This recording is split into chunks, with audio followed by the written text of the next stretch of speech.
মহামান্য আদালত, আজ কাঠগড়ায় দাঁড়িয়ে আছে এক ভয়ঙ্কর আসামি, মোবাইল ফোন। এই মোবাইলের কোনো তুলনা নেই। চাইলেই সে একজন মানুষকে সারাদিন নিজের ভেতরে ডুবিয়ে রাখতে পারে।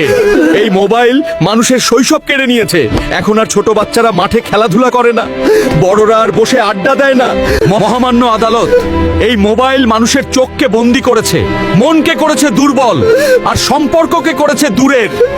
তাই আমি চাই এই মোবাইলের কঠোর মতো শাস্তি হোক। Order, order.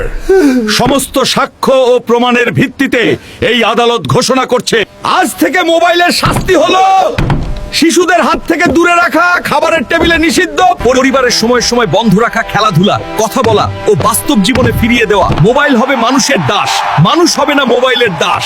কে কে চান মোবাইল ছাড়া সুন্দর শৈশব? কে কে চান পরিবারে আবার আড্ডা ফিরুক? কমেন্টে লিখে জানান।